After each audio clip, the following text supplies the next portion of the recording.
All right. In your summary at 3.2, you said that Judge Mbenenge and Ms. Mengo's interactions occurred within the context of three different kinds of asymmetrical roles and relations. If you can go slowly through the three different kinds of roles. So the first is the obvious one, and that is prescribed by the courts themselves. That's the workplace relationship. So Judge Mbenenge is the Eastern Cape Judge President, and Ms. Mengo, the Secretary of an unnamed judge. So that's in terms of hierarchy and workplace, but I think there's also the question of status. Whose work will enjoy the higher status? And a judge, and especially a judge president, will have higher status than that of a secretary. And the second one? The second one is that it appears through reading through the record that it had become a habit or a practice on Judge Mbenenge's part for judges or for the secretaries to think of their judges as fathers and mothers. So putting them in a kind of, it's again a different kind of asymmetry, a parental, respected, elder relationship. Yours is the more junior. And one can see times in the WhatsApps where she refers to him as daddy. He asks her if her mum, the judge, who's a judge at the time, who came to her mum's birthday. So there's that kind of other additional layer there in terms of how you relate, in terms of the levels of respect and authority that are being exercised. This is obviously much more informal because it's not practice in the courts. It's not instruction from the courts or a policy in the courts that this is how the relationship between judges and secretaries should be structured. And the third role? The third is that between men, is in terms of heterosexual relations between men and women.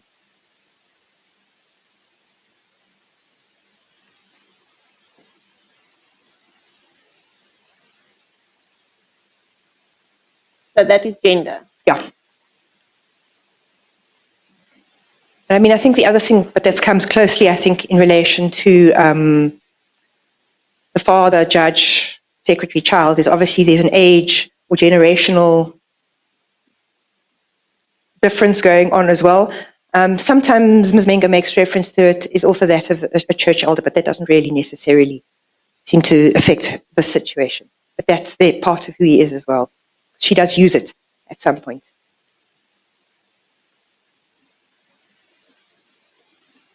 Can you explain what you said here in 3.3? Those roles and the power relations, they represent blurred interactions between Judge Mbenenge and Ms. Mengo. What did you mean by the blurred interactions? Sure. So I think to go back to what I was saying earlier about sexual harassment being a transgression of boundaries and workplaces having quite strictly defined, structured relationships between people. So one of the things that goes with authority is obviously respect. So one of the ways in which you try to maintain that is you try to prevent too much familiarity between people. If we get to know each other a little bit too well, don't get too familiar with me, don't take chances with me, don't think just because you know me, you can do this, that, and the other. So workplaces try to prescribe and keep a certain formality between people. So for example, you have your job description, and the job description says, this is who you account to, this is what you do, this is your job. It tries to prescribe roles in quite strict ways. And in doing so, I think it sets out quite clearly how people relate to each other. This is who I am respectful to. This is who I can be rude to and maybe get away with it. But it sets out quite strictly how you are to relate to each other. How are you positioned vis-a-vis one another? What can you do? So workplaces try to be quite clear with that. They're professional. They try to keep the personal out. And obviously an aspect of the personal is the sexual, which is why you do not have, the idea is you should not be having sexual relations in the workplace because they bring the personal in. You try to maintain the relationships as professional. So you have that relationship. So when you start bringing the personal in, you are now blurring that workplace role. And you are creating a confusion for somebody. This is my role in the workplace. but that is not how you are relating to me. How can I now respond to you? Because you're related to me on a personal level, and if I relate to you on a personal level, then I run the risk of transgressing professional roles, functions, and rules. And this is how you can get what you might call a situation that's called a double bind,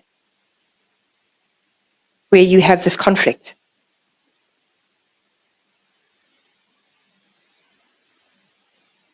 So you have conflicting demands or expectations being placed on you. If you comply with one requirement, it might mean you are in violation of another. So, I mean, one way in which workplaces try to deal with sexual harassment, for example, to prevent precisely these kinds of blurred boundaries, is it is a clear part of workplace codes that you may not have relationships with each other, and that if it is found you are having if there is a relationship between the two parties, it can become a disciplinary offence, for instance. To use another example, in some universities, lecturers may not have relationships with their students, and if they do, it is a disciplinary offence. So that is the ways in which one tries to remove that kind of confusion and that blurring of boundaries, and to prevent the leakage or the seepage of the personal into the professional, and where a personal relationship can interfere with the working relationship.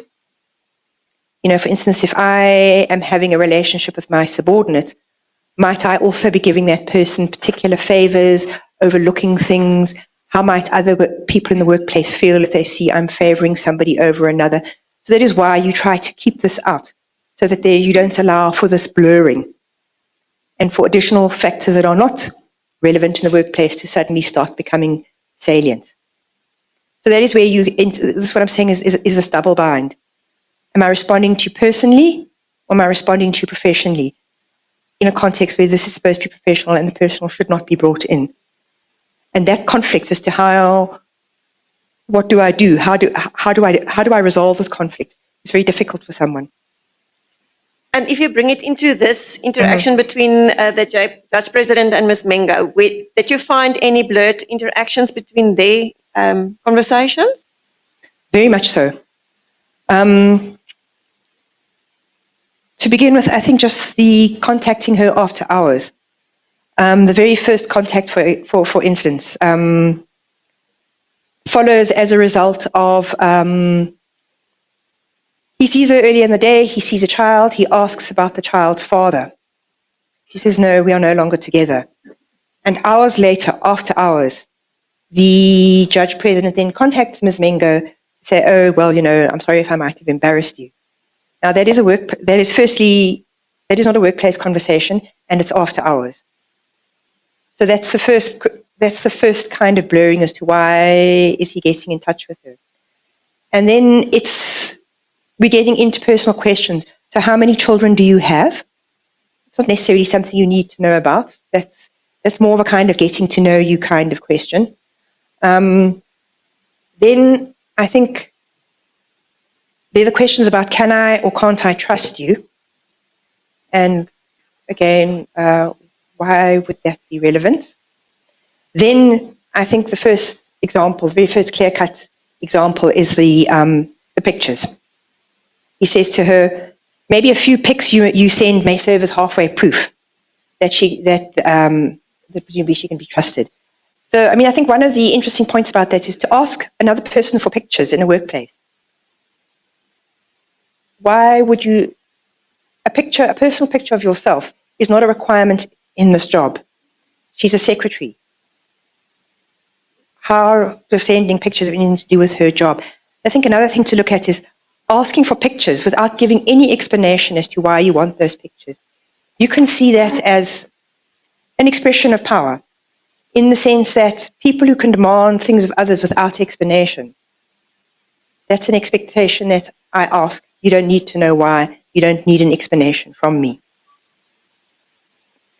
So that is a very first example. And that it occurs after an earlier conversation of the day that is the father around? No. So that establishes there is no man in the house who might just pick up the phone and see what's going on or asking you, why are you spending so much time on your phone after hours? So that first exchange establishes just how much, that here is somebody where there may not be a man who is going to be asking, what are you doing on your phone? Or as I said, to pick it up and see what is on the phone. So, I think asking for pictures, but then the question is, then there is still in the same conversation, take off the clothes on your upper body. So for an employer to ask an employee to take off the clothes on your upper body, presumably he's meaning a topless picture. Again, how does that have anything to do with the job?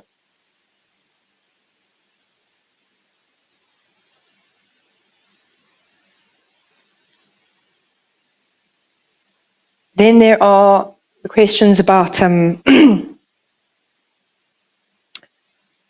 what is her favorite position?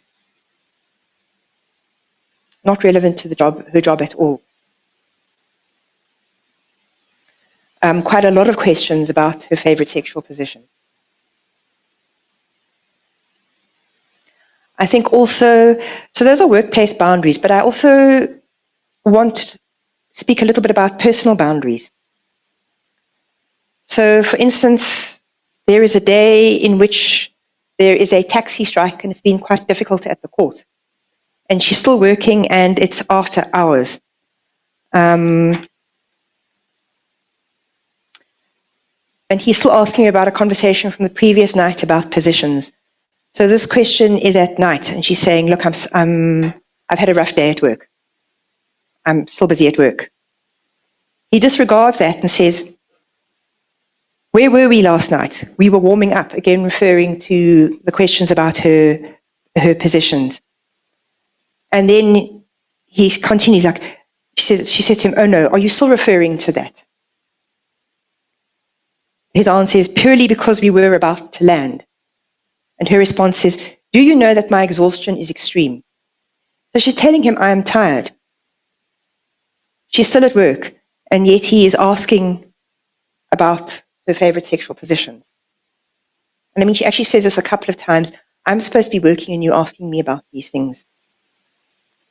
So I think there are those examples where she said, I'm doing something else. And I'm tired. That is not respected. So those are in between and that's in between, I think, the workplace roles and boundaries.